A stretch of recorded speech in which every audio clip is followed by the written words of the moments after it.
Okay, so we are going to, I wanted to mention one thing about 8 dash, I think, whatever we skipped, 8-6, I think.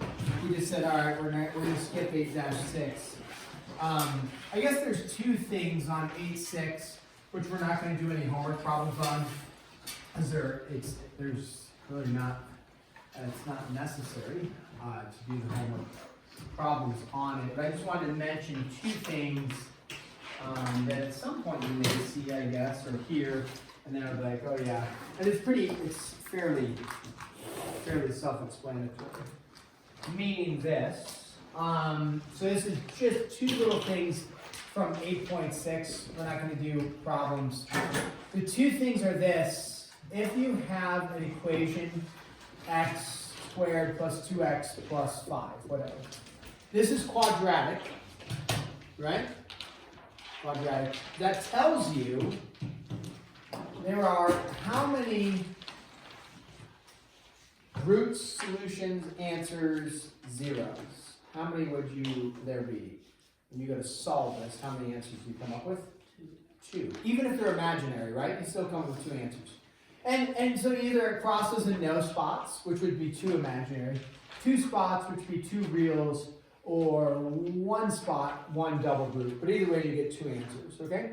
So then if you change this to a x cubed plus dot dot dot, how many answers do you think you get if you're able to solve an x cubed? How many answers are there? 3.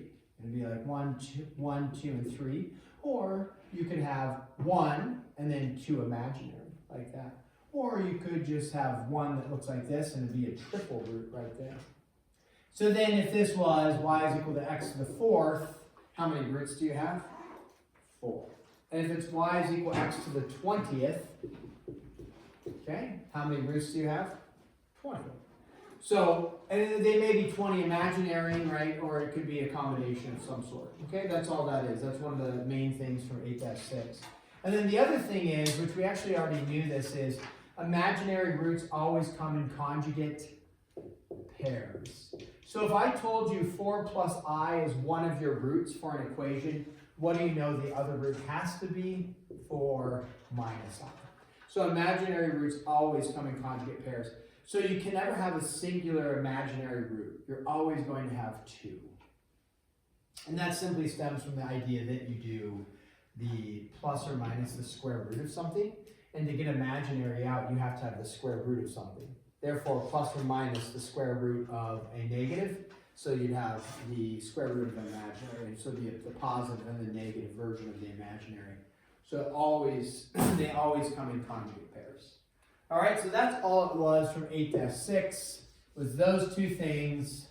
And you might see that at some point or utilize that at some point. But everything else isn't too, there wasn't anything else too important in that section. Okay, we're going to go to chapter 9, but we are going to just do like 3 sections from chapter 9, and then tie it in with chapter 10. 9 and 10 don't necessarily go together, but they're not confusing together. It's just all of chapter 9 I don't want to cover. So I usually just do chapter 9, a few sections, and then tie it in with chapter 10, and we'll do an MCA and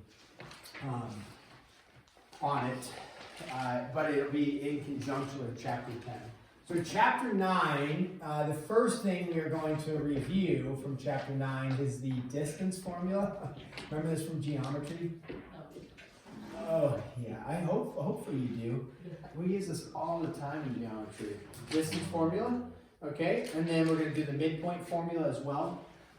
Distance formula and midpoint formula, and even, if you don't have the distance formula memorized, you will, hopefully. And the distance formula, for those of you who remember, is d is equal to x2 minus x1 squared plus y2 minus y1 squared. Like that, if you remember that. Okay, now the order, x2 minus x1, it could be x1 minus x2. It doesn't matter because it's going to get squared.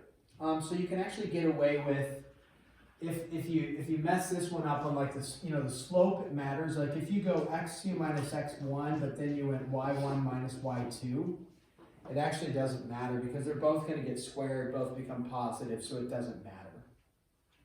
In the slope formula, it would matter. You know, if you go y2 minus y1 on top, you can't go x1 minus x2.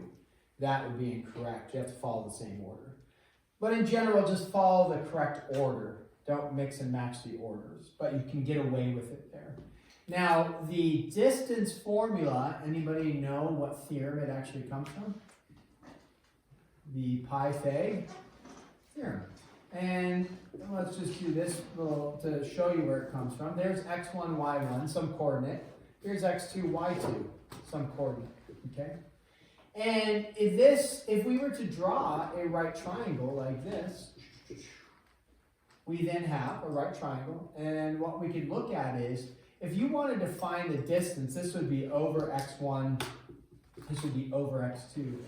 The length of this segment here, you would take this number minus this number, right? And it would be, so you'd say x2 minus x1 gives you this length. And then to find the length from here to here, you would take this y value, y2, and then subtract it by that y value, right? Those two, and then minus y1.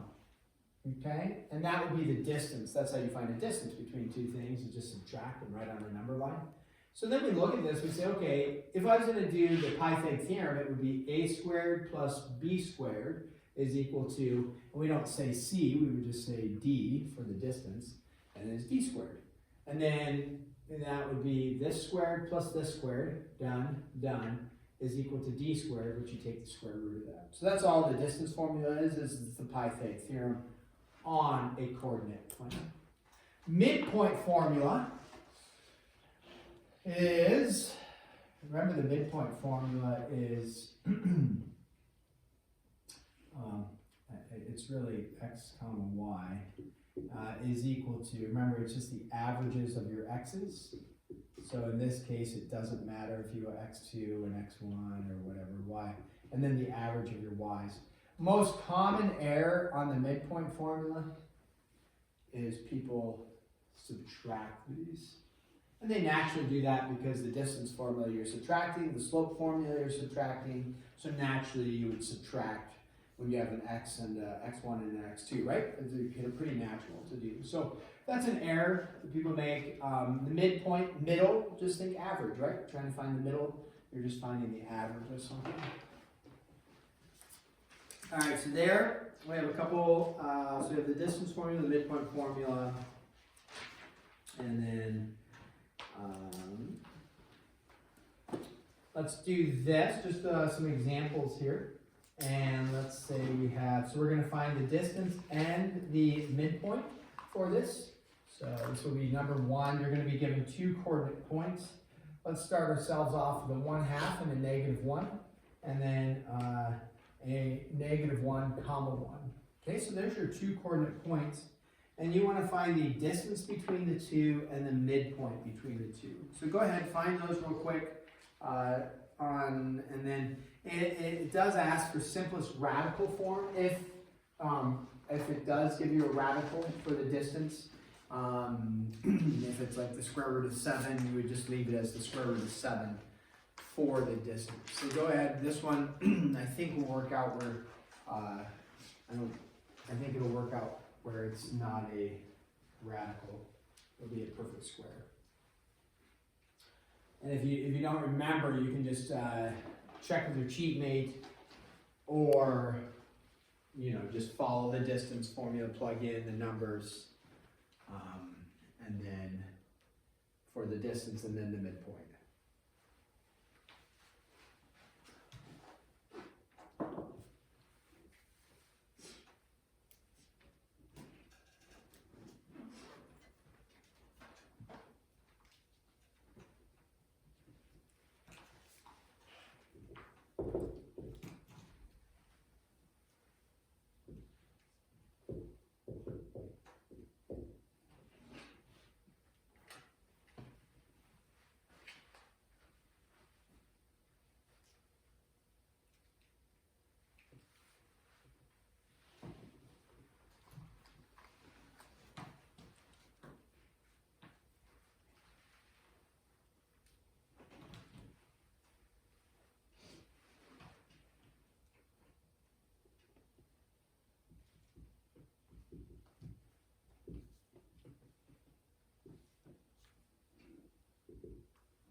Okay, let's go over this one here. We have, so the distance formula, you just take your x's, so like a -1 minus 1/2.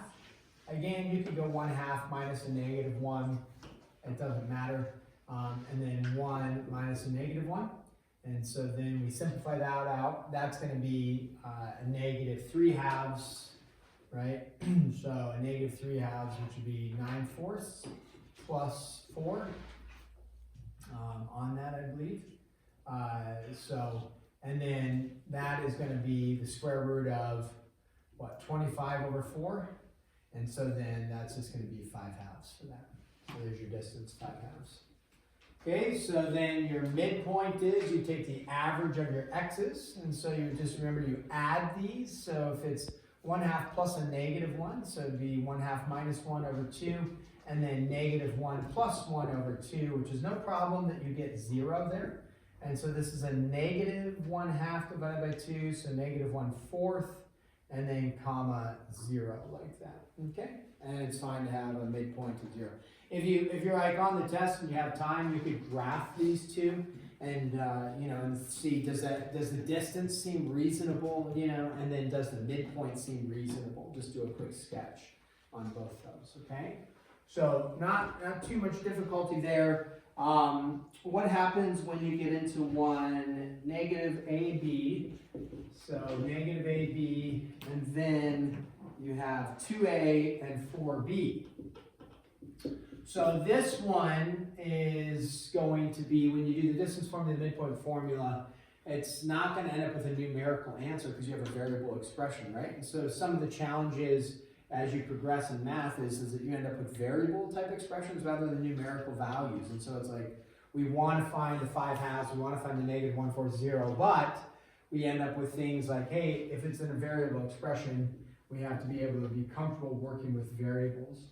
So we do this, we say, okay, distance is equal to, and you do it the same way, you just go, 2A minus a -A squared plus 4B minus B squared. Like that. Okay, then we end up with, what is that, 3A squared? Well, I'm sorry, 3A, which would be 9A squared, and then, what is this, 3B? Plus 3B squared, like that.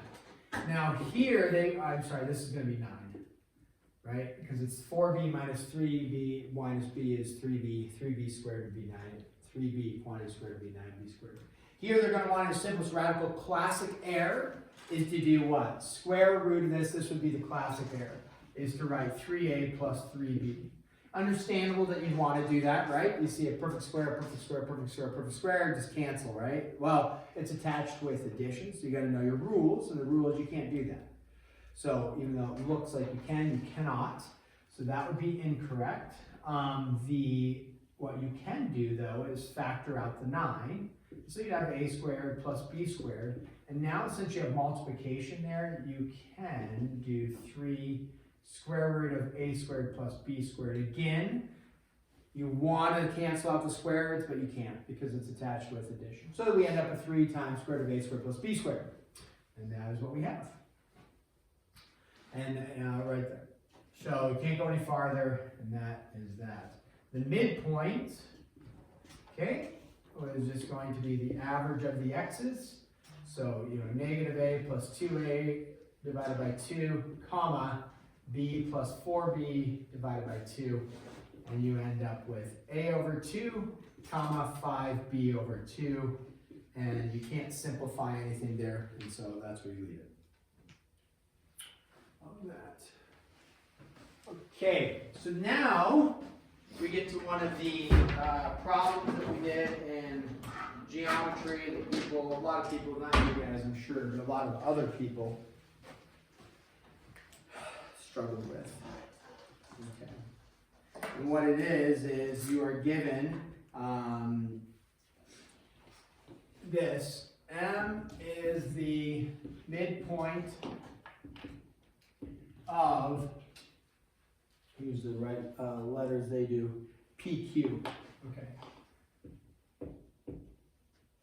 So M is the midpoint of PQ, and we'll call this number 3. And what we're going to be given is we're going to be given the M, and then you are going to find the Q value. So P is 6, -2, and then M, the midpoint, is 0, 5? Yeah, 0, 5. So here's what we're going to do on this one. And then I did this in geometry. I'll give you full credit if you use the algebraic approach, which means the equation, like right here, the midpoint equation.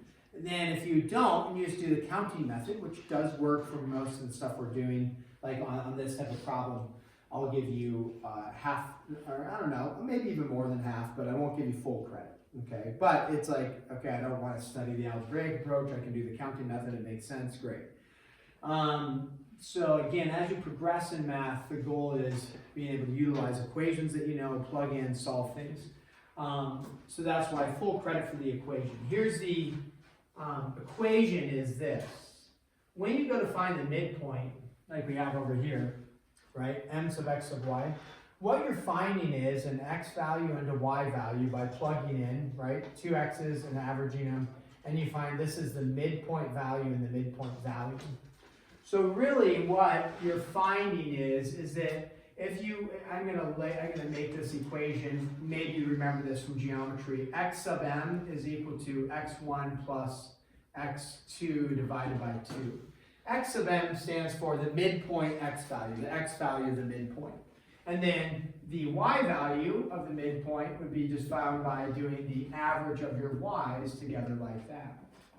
So it's really the midpoint formula, but just split up, where it's like, oh yeah, my x midpoint, my y midpoint, right? That looks the exact same. I just tacked on the x value that you get out for your midpoint by plugging in your two endpoints there.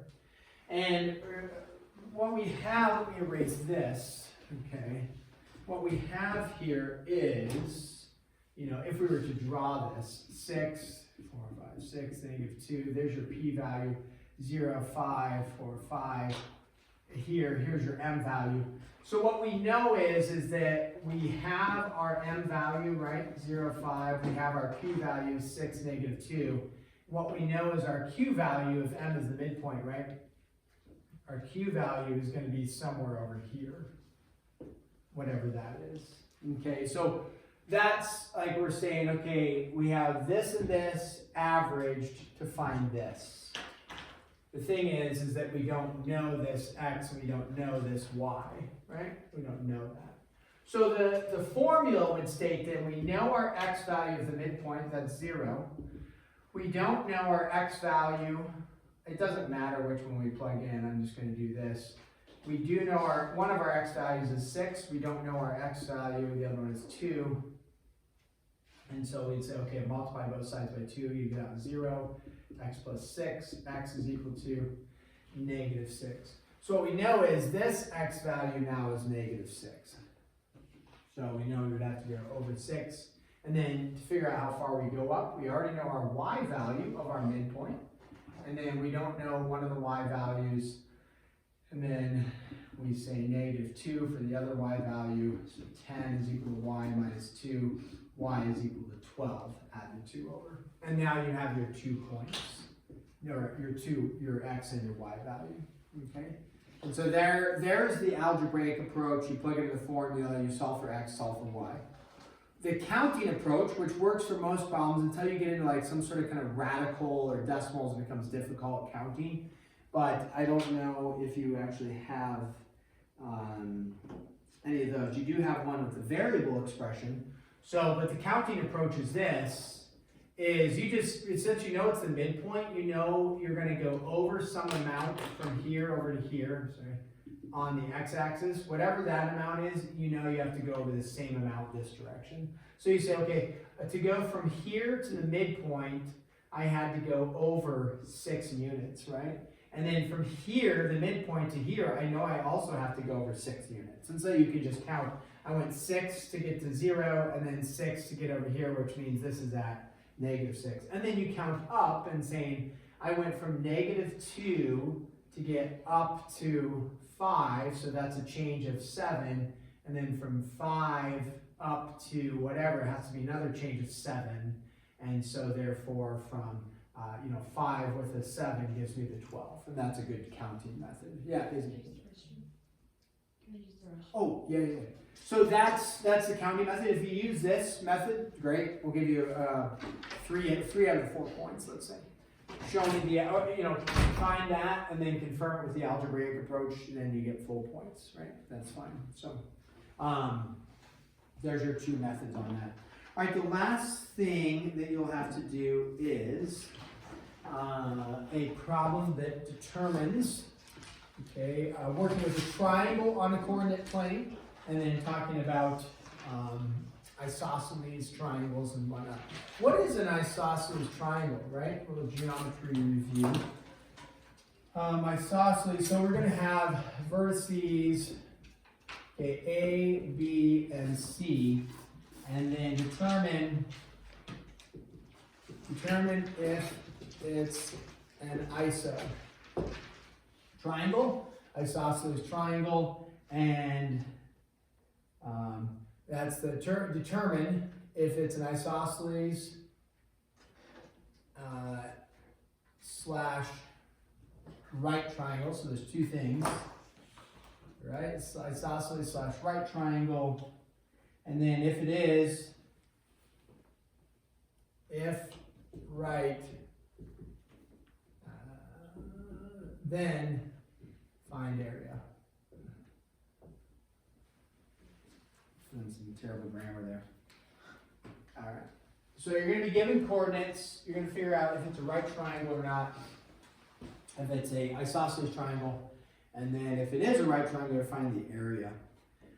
The reason why they're only going to ask you to find the area if it's a right triangle is because, let's think about this. What's the area formula of a triangle? Hopefully we know that, right? Area of a triangle, 1/2, right? Base times height. Now, what is the height always going to do with any object, not just a triangle? What does the height always do? It does something very specific in any shape, right? In any shape, the height of a triangle, or the height of a rectangle, or the height of a parallelogram, what does the height and the altitude always do? Makes a, what kind of angle measure? 90, right? So when we look at this triangle, does that look like a right triangle? No. So would you, if I told you this is 7 and this is 11, do you know the height of the triangle? No. So if I told you this and made this 11, this 7, but made that a 90, now do you know the height of the triangle? You bet. So if you know it's a right triangle, then it's very easy to find the area by, base and height, and you find the area. Okay. If it's non-right, then it's not helpful. You can do other methods to figure out like what the altitude is, making a 90 out there, or find this altitude, making a 90 in there. How do we determine on a coordinate plane if we're getting right angles? You have a coordinate which we're going to do this. How do I determine if I've got a shape, how do I determine that this, may look like a 90? How do I determine on a coordinate plane that this is a 90? What would you compare? Not their distances, but their what? What's the other thing you would compare? Their slopes, right? If the slopes are what of each other? Opposite reciprocals, right? If the slopes are opposite reciprocals, then you know they form a 90. If they don't form a 90, then they're not perpendicular. If they're not opposite reciprocals, then they don't form a 90. And if they don't form a 90, then it's not a right triangle. If it's not a right triangle, you don't have to find the area. Okay? How do you determine if something is isosceles? Isosceles, what do we know? What do we know about the sides of an isosceles? 2 sides, at least 2. You could have all 3 sides the same, but at least 2 are the same, right? So with this type of problem, simply doing a, what was this for? Drawing a picture isn't going to work. A picture is very helpful, not necessary, but very helpful. I usually think on these. but you must do a algebraic approach, -8,4 like this. Meaning you can't draw a picture and say, yeah, it's isosceles, yeah, it's right. You're gonna have to show the approach to it. So we draw the picture, and then let's see what we're dealing with. So 4, -5, right? We're down there, that's A. -2, -8. Oops. 5, 6, 7, 8, -2, -8 down here, right? That's B. And then -8, 3, 4, 5, 6, 7, 8, up 4, 1, 2, 3, 4. Like that. There we go. So A, B, and C. Okay. -2, -8, 4, -5, -8, 4. There we go. Okay, now when we look at this, it's fine to look at it and make an estimate. Okay, my quick estimate would be isosceles. No. Although it looks almost maybe isosceles. My other estimate would be, is it a right angle? It kind of looks like a right triangle. So let's start with this. How do I prove or disprove isosceles? By finding the distance, right? So we're going to find the distance of the three sides. So why don't we do this, make our life a little bit easier. Haley, Jackson, and Nate, you guys find the distance of AC, okay? And Olander, Leanne, you guys find the distance of AB, okay? And then the rest of you over there, Chipper, Olander, Giselle, you guys find the other distance of BC. Find those three distances. You can put it in decimal form, it doesn't matter. Simplest radical, it doesn't matter. We're just comparing them, right? So maybe decimal is nice, just since other people might put it in decimal, simplest radical. Find those three distances, so you're only doing one thing. And then we'll take those distances from you here very shortly. Confer with each other. Say, hey, I got a distance of 11, and somebody else is like, I got a distance of 15, and you say, well, something's off here.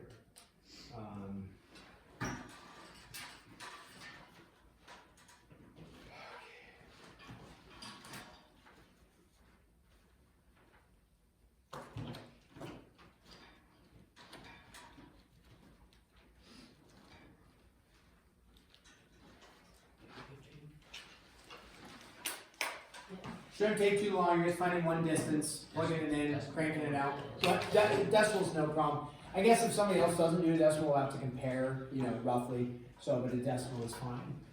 So we got AC from Jackson and Company. 15. 15 exact. Yep. Okay, great. AB, Olander. I got 6.7.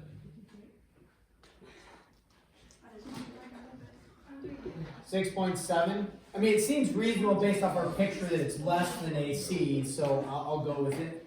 Unless Leanne says otherwise. That sounds right. Sounds good. What did you guys get? Whatever root 180 is. I think 13.42.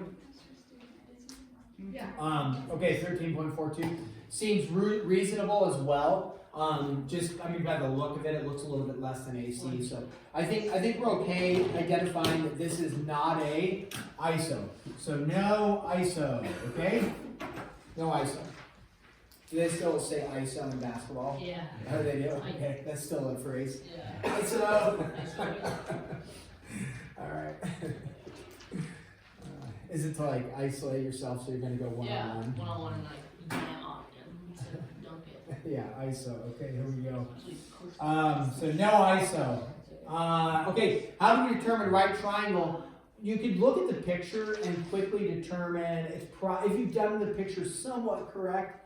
We probably don't need to compare C to A as far as a slope, but we would want to compare AB and BC. So that side of the room, find the slope of BC. You're finding the slope, not the midpoint. This side of the room, find the slope of AB. Okay, you're finding the slope, not the midpoint. So, slope of AB and then slope of BC. Confer with each other. Okay? Now the slope formula, not the midpoint formula. Slope formula. Hopefully you can all remember the slope formula. Bergen remembers the slope formula. Hey, Giselle's got the description of slope. It's rise over run. Awesome. Oh, it's like the Oh, you're- Difference. somewhere up There you go. Now you're tracking. Because how do you find a change in a distance as you subtract them, right? Yeah, and then Bergen, you can choose here, here, or here. this is the change. Your choice determines how much you hate me. Hey, nice. Middle of the road. Everybody determined this is the least favorite spot right here. Yes. Because it's the closest. So, you've chosen a good choice, middle of the road. Holding your cards close, we know either you appreciate me or dislike me. Okay, so slope of BC, what do you guys get over here? -2, okay? Seems reasonable based off of our picture. This side of the room. It's currently in the making. Yeah. Come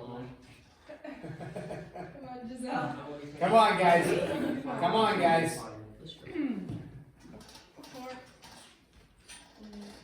If you don't know the formula, you can either confer with each other or you can look it up, right? That would be an option. Call across the aisle to the Negative people. 3/4. Actually. Wait, what did you say it was? Negative 3/4. For AC. For AB, it can't be negative. Oh, okay, AB. Sorry. You were doing CA, it could be, we're doing CA? Yeah. Okay, slope of CA, not bad to double check it, but what did you get? Negative. -3/4, okay, that would make sense. There. We got our calculators out. Okay, this is too painful, I can't take it anymore. Okay, it's like just to rescue your child to eliminate the struggle. Okay, y2 minus y1 over y. What is it? It's 1/2? Yeah. Okay, 1/2. What does that tell you about these two? They are opposite and they are reciprocal. So therefore, this forms a right triangle. So right, yes. Iso, no. Right, yes. Okay, and then, now what? Now, if it is a right triangle, can you easily find the area? Yes, because you know the height. This, do you want to use this hypotenuse at all for the area formula? No. You're going to do the AB distance and then the BC distance, if those are correct. We never verified fully. There's some unknown questioning about AB and BC, but we'll go with it. So the area formula, right? 1/2, 6.7 times 13.42. There you go. So A would be equal to 145? 45. It's like 44.9 something. 44.9 something, okay? So like on the test, you would want to make sure, or in science, especially in labs, the tactical error that we have done is we've taken rounded value, tacked it in here, multiplied double rounded values, and then ended up with another rounded value. Are we starting to get weakness in our accuracy? You bet. Which, for our general purposes of understanding plugging in equations and doing the problem,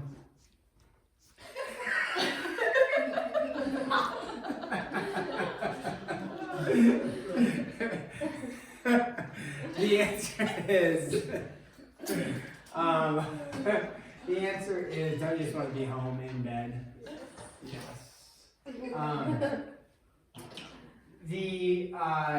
For our purposes, getting to here in a rough, pretty close, that's a win, because we had to plow through a bunch of equations, understanding slopes and distances and isos and rights and areas. So you get to here, it's like, it was supposed to be 45.1. It's like, well, we did okay. However, details do matter.